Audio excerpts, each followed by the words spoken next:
The Gospel by Matthew, chapter 26, verse 1 to 75. The plot against Jesus.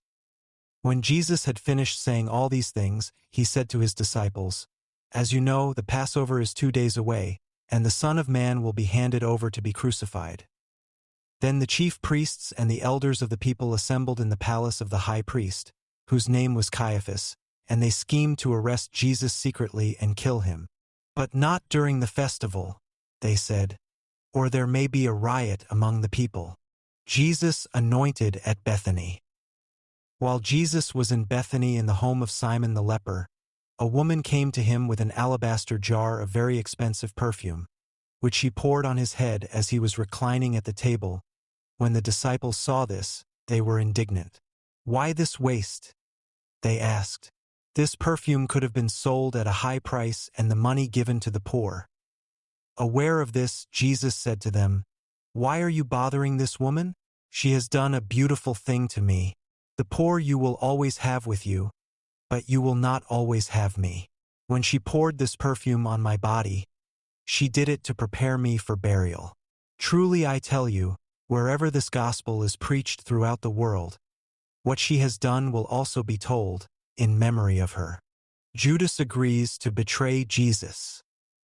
Then one of the 12, the one called Judas Iscariot, went to the chief priests and asked, "What are you willing to give me if I deliver him over to you?" So they counted out for him 30 pieces of silver. From then on, Judas watched for an opportunity to hand him over. The Last Supper.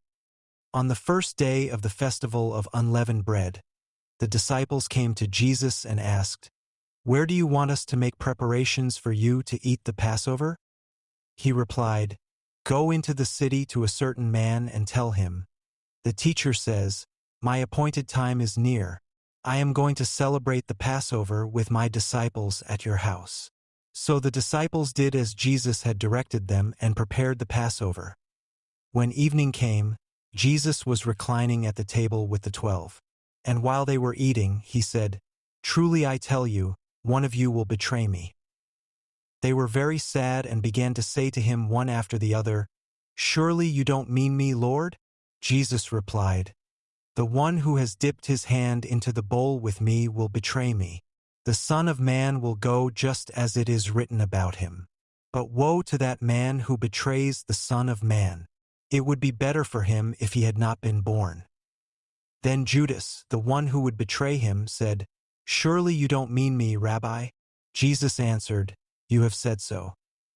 While they were eating, Jesus took bread, and when he had given thanks, he broke it and gave it to his disciples, saying, "Take and eat.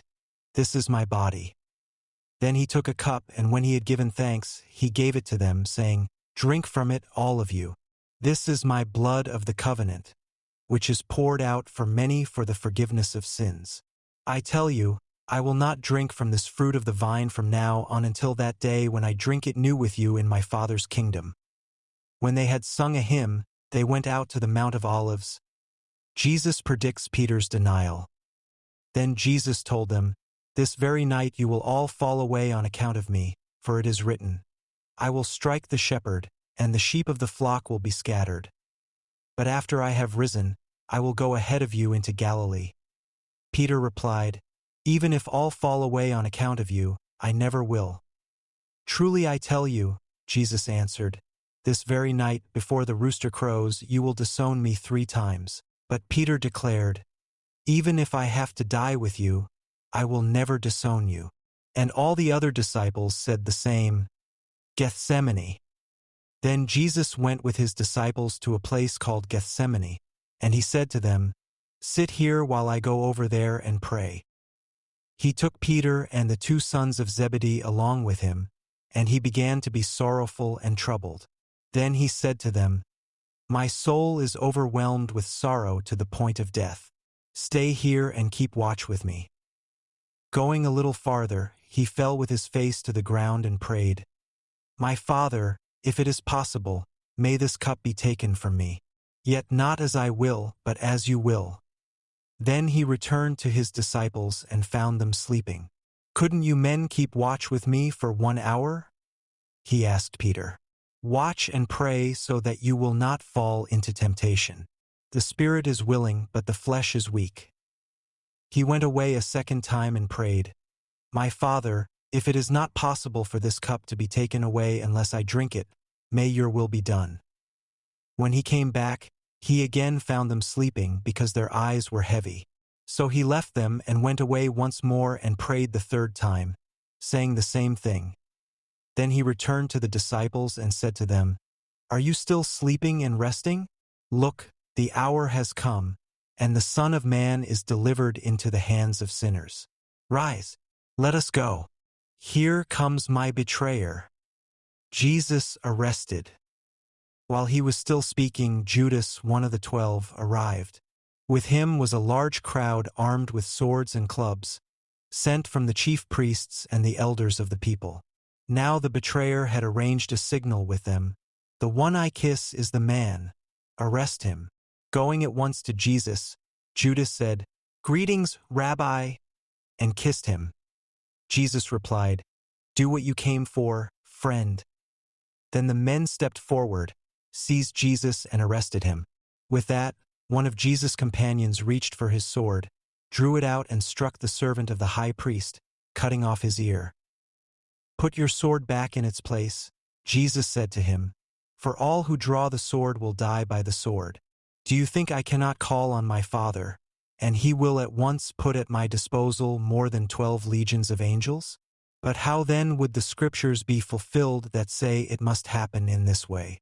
In that hour Jesus said to the crowd, "Am I leading a rebellion, that you have come out with swords and clubs to capture me?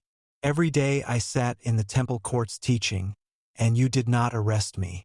But this has all taken place that the writings of the prophets might be fulfilled." Then all the disciples deserted him and fled. Jesus before the Sanhedrin.